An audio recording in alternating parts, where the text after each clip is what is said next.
Hallelujah. Perky Plains and RC here, operating at 2.4 gigahertz, and got the good old Surpass, OSFS 120 Surpass on the workbench right here. And as you can see, we have some success, guys. Some wonderful success. That little stinker right there, we finally got it. So, funny story.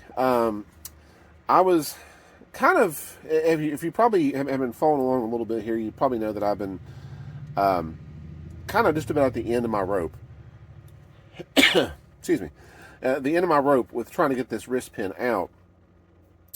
And I got some different ideas from people and things, and I would do this periodically, just get it out, try to see if I can have some more success with it or anything.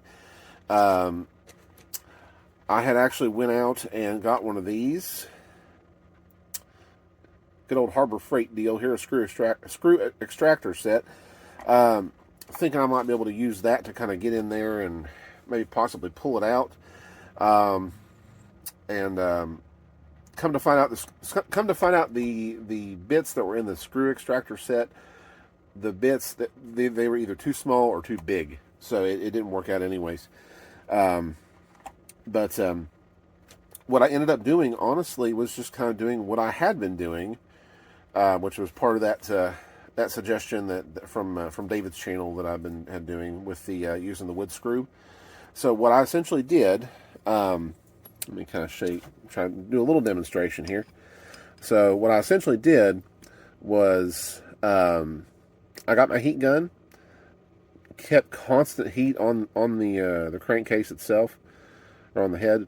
So I kept constant heat on the thing, mainly focusing on just the piston itself, as well as in that area right there. So I kept heat on that as much as possible, and then I would take some of my good old trusty 3-in-1 oil and just squirt it in there, heat it up some more, squirt it in there, heat it up some more, and all while doing that, I was taking that wood screw and, of course, putting it in the hole to grab a hold of that wrist pin. And I was able to use part of the threads on the wood screw to grab a hold of that edge. And as I was doing that, like I said, I was oil, heating it, pulling. Oil, heating it up, pulling. Just doing all those things in combination. And within probably, I would say, 3 to 5 minutes of doing that, it started budging, started coming out slowly, and eventually, bam, there you go. So that technique worked well for this. So for those that have stuck wrist pins, I think that's what you have to do sometimes. I had done heat and done some oil and thought that maybe just one good time of that and I could pull it and it would come right out. Or doing soaking it for a while or things like that. None of those seem to work. So you can try that if you want to and see if you have any success. But that's the technique that worked for me, was just constant, a good bit of just constant heat, oil, and pulling that thing out with that wood screw. So it's probably a really good thing that I did make it this far with this engine. And let me kind of go through the story here with that. So when I first got the engine and was trying to get it unstuck and everything, somewhere along the line, somebody had mentioned that I probably should look at replacing the bearings. Not sure if they heard something that I didn't, or if it was just a general maintenance kind of thing. I don't know. But I think at first, initially, I was kind of just shrugging it off, like, I don't know if he'll need that, or I don't know. Like, I'm a newbie to this, and but the more I started diving into it, it was like, you know what?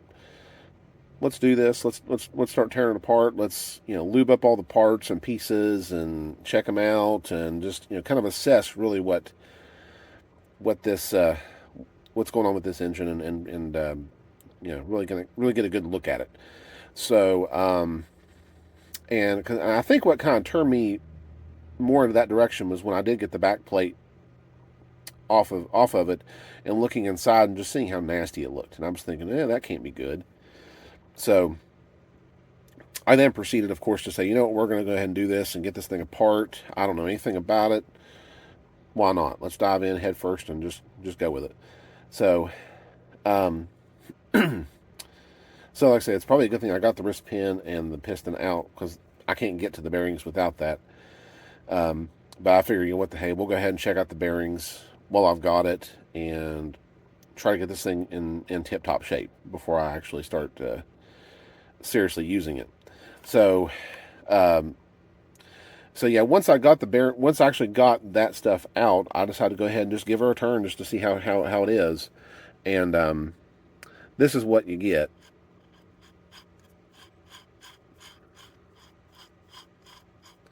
And to me, I would figure any kind of sound like that probably is not a good thing. Whether that's a bearing noise or something else, I don't know. But I'm going to get it further apart here, and we will take a look. We'll get a good look at these bearings just to see what kind of condition they're in. Like I said, they look pretty rough to me, and if that sound is an indication of bearings, then yeah, it's probably due for it. And I know when I worked on my Super Tiger before this, it was kind of eye-opening. It was like, you know, that was an engine I'd already run some, and hadn't even thought about bearings until I started hearing some people talk about bearings for this one. And I was like, well, I'll get some bearings for the Super Tiger as well. And lo and behold, yeah, it needed the bearings as well. So, but we're going to get this guy apart even more and take a good look at those bearings. Now, something too, since this is my first four-stroke, I guess I just assumed that I should be safe and not have to worry about this. But yes, in order to get to the bearings, I'd have to take the, I believe it's the cam. You guys can correct me if I'm wrong. I think it was the cam shaft or cam thing. To actually, I actually have to take that out to get the shaft out and everything. And of course, I'll have to put it all back together. And of course, this goes in a specific way. So I'll have to do some research on getting that set, so that way I get the timing right and make sure it runs good when I get it back together. So, but we're going to get this guy open and see if we can get these bearings out and take a good listen to them. Okay, so just got this guy off here.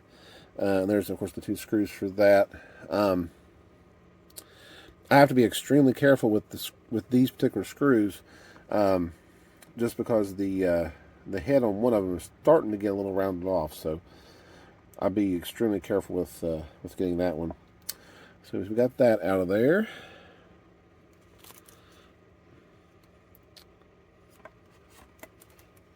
You can kind of see it rotating there.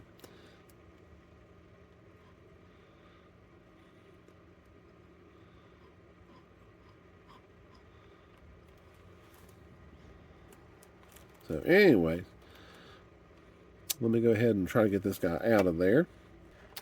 Okay, I'm back here. Okay, I was able to get the camshaft out. There's that. And I was just getting one of these cam followers out. These actually, so funny thing is earlier when I was disassembling the engine, one of those came out, but the other one was still kind of stuck in there, so I got the other one out as well. So we got that opened up. And let's go ahead and proceed and see if we can get the shaft out of here and get to the bearings and get a good look at those. So let me see if we can do that. Look at my Peppa Pig Band-Aid there, guys. So yes, I think I mentioned this in my last video, but I had a non-RC injury. Basically, a cooking dish exploded in my hand and gave my thumb a nice little cut. So that's what that's from. So, but anyways, let's see if we can get the shaft out of here first. I may have to heat it up some to try and do that, so just bear with me.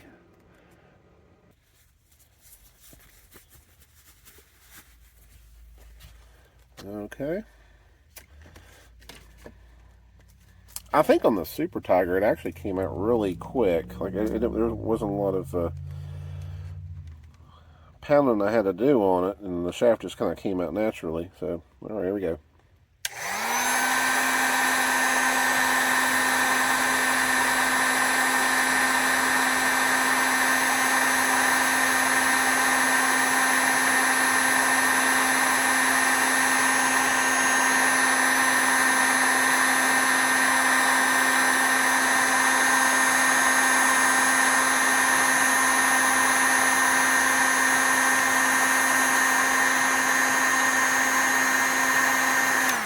Okay.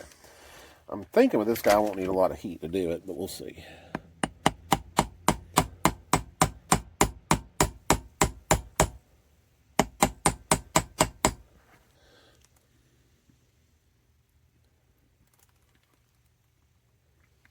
Okay, let's try some oil on it too.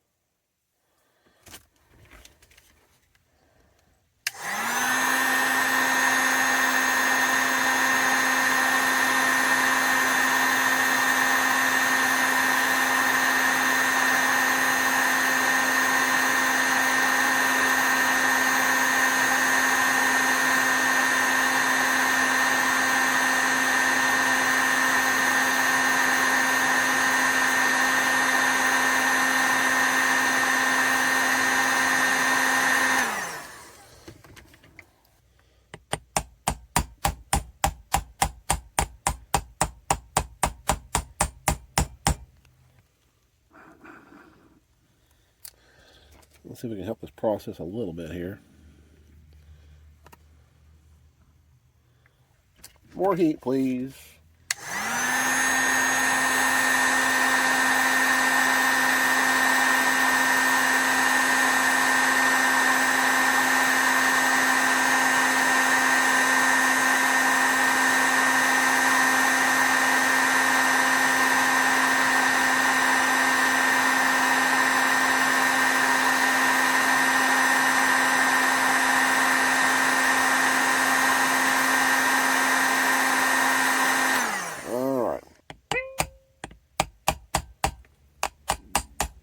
What was that noise?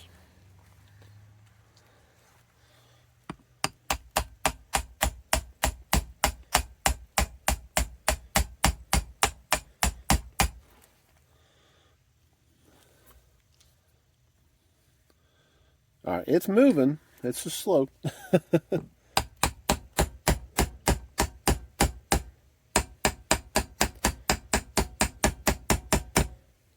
All right. You can see there it's actually coming out just a little bit. All right, more heat.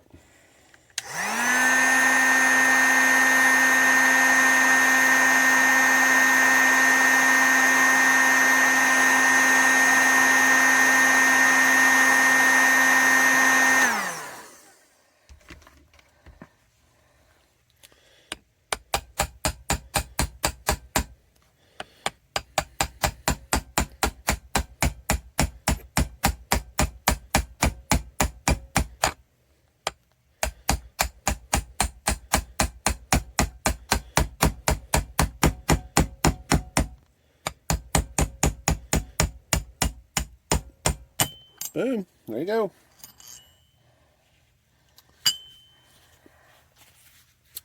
All right, shaft is out.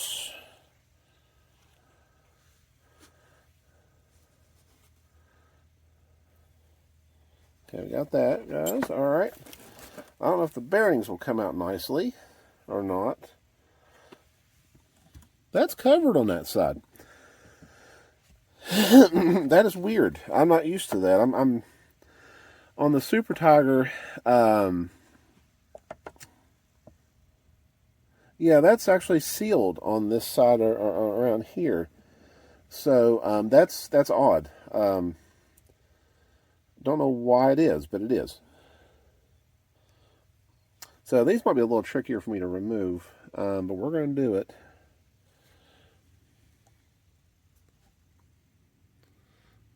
I think I can get the front bearings out first. So let me get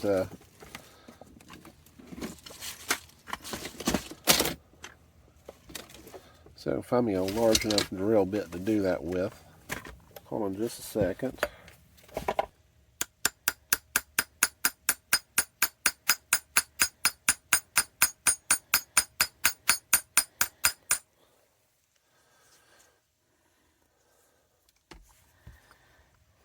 Anyhow, let me do a little more heat and stuff on it.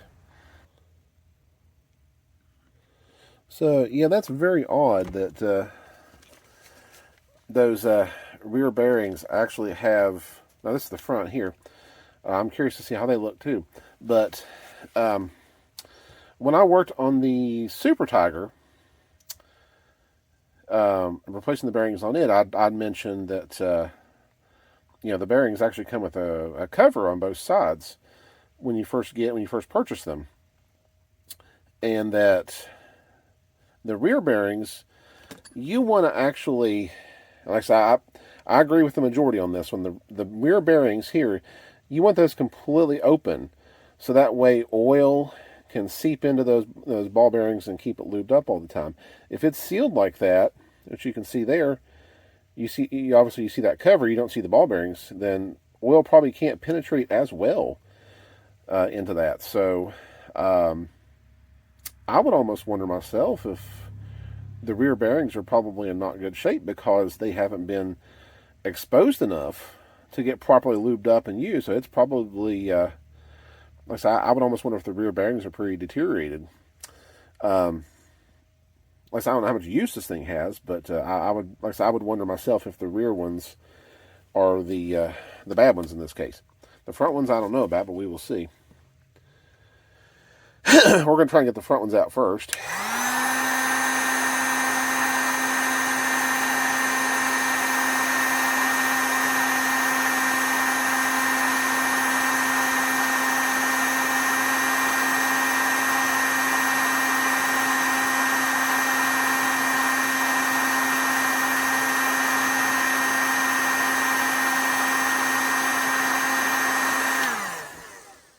Okay, let's give that a try.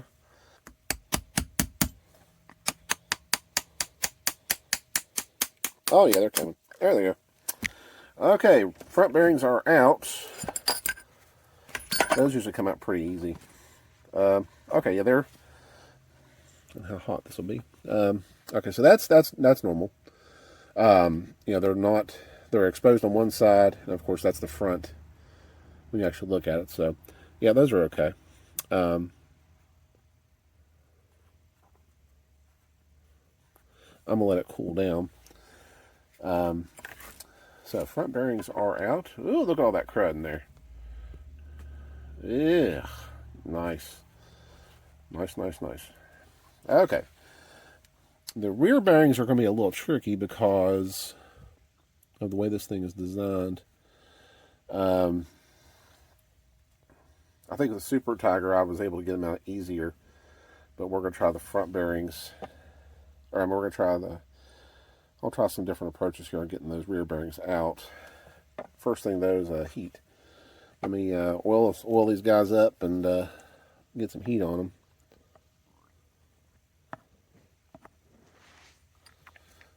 Okay.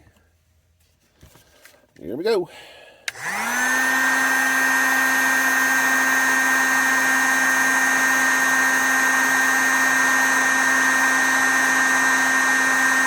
Sometimes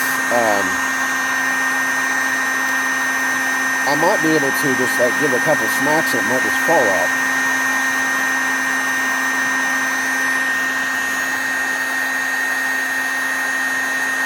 So we'll see how that goes.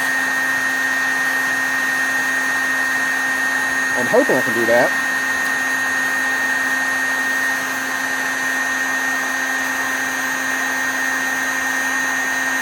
Okay, that's even getting hot in the glove there.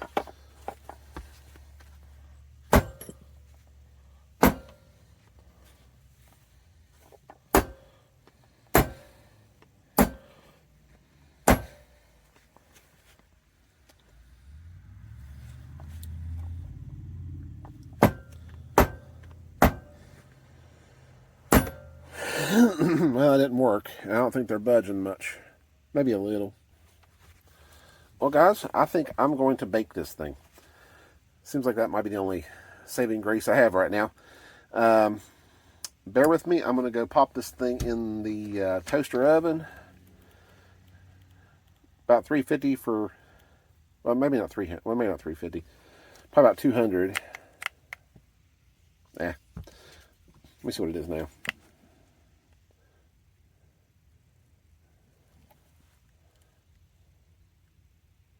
It hits 130, 150 there. So get it one at about 200, and then we're going to try to pound it out again.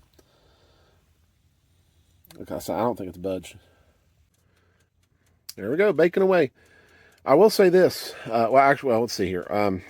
I've got it on about 275 right now. I will say this, for anybody that works on glow engines or wants to start working on glow engines, especially if you acquire some old ones, get you a good old toaster oven.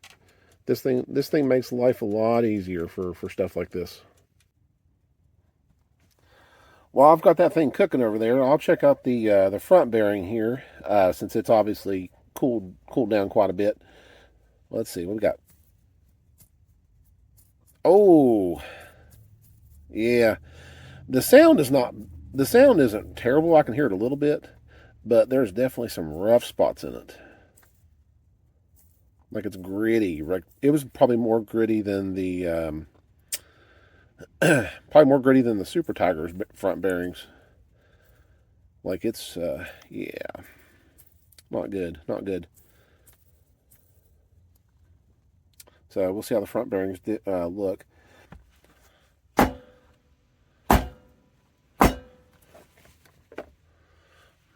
Okay, let's try to get her out of there.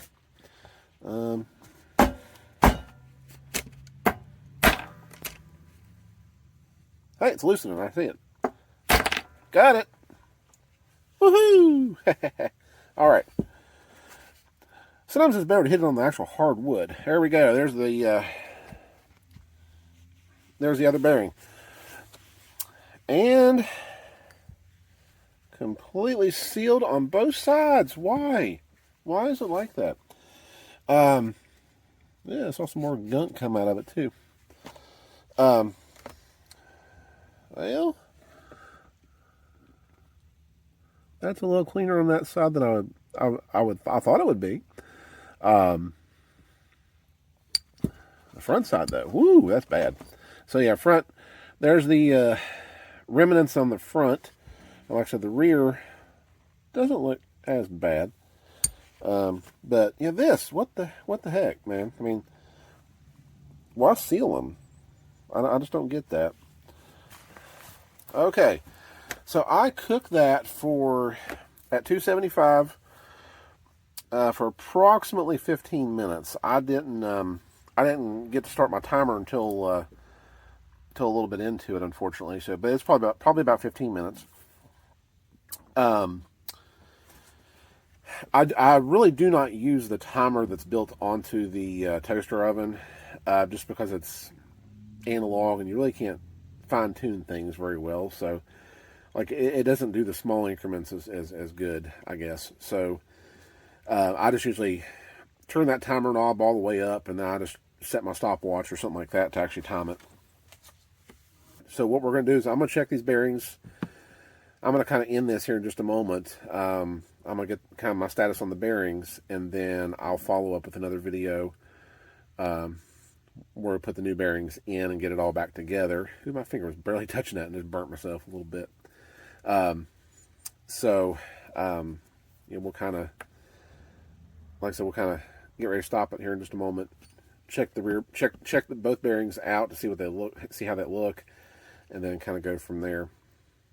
Okay, let me check this bearing here. Yeah, it's oh, about to lose the camera. Okay.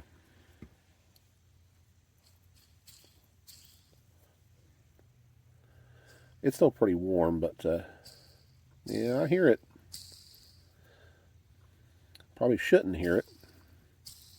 And it does feel gritty as well. So both bearings, yes. Not good. Both bearings, no bueno. So let me do the front one again here.